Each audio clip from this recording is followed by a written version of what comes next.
the routine trip to the supermarket that so nearly ended in tragedy. A child clinging to life, her parents frantic and helpless, and a heroic tradie who managed to save the day. A quiet Sunday night at a suburban IGA soon takes a dramatic turn as a desperate mother emerges from one of the aisles carrying a lifeless child in her arms. The toddler has lost consciousness and isn't breathing. She begs other customers for help before running outside the store to get her husband. Their first fear is that the little girl is choking, looking in her mouth and turning her upside down to try and dislodge what's there. But she's still not moving. Her little body is limp.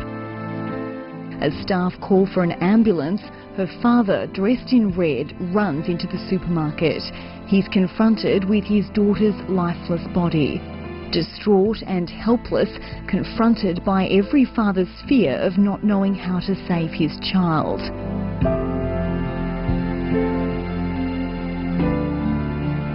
They try everything to rouse her, shaking her, patting her on the back, and eventually the Heimlich manoeuvre in an attempt to let her breathe.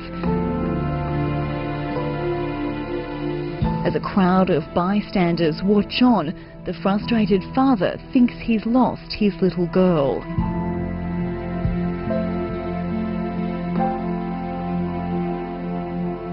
But it's the man in the blue singlet, a complete stranger, who comes to the child's rescue. The accidental hero is Rowan O'Neill. The quick-thinking tradie also knows CPR. He lifts her onto the counter and begins mouth-to-mouth.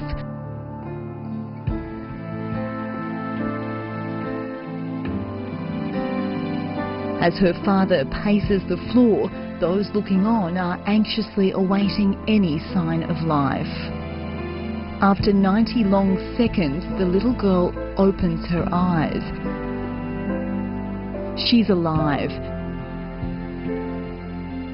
Those watching on are reduced to tears, a mixture of relief and joy.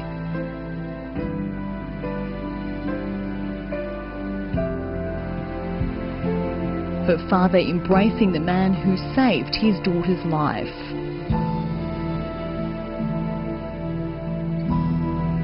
The little girl is breathing, but she's running a high fever.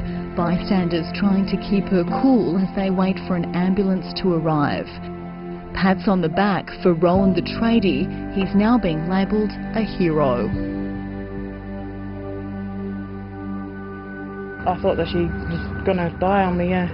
Little Shaylar is now back in her mum's arms after spending the night in hospital. I appreciate what he did, and I'm lucky that he was there in time when I went to go to give Shaylar to him, because I didn't know who he was. It was probably a high fever that caused her to collapse. Just 2 years old, she's oblivious to all the fuss, but her parents, Amy and Michael, will forever be indebted to Rowan O'Neill. Yeah, just thank you very much, and then I hope to hear from you soon. I'll ring him, and yeah, hopefully I'll catch up. It is absolutely heroic, isn't it?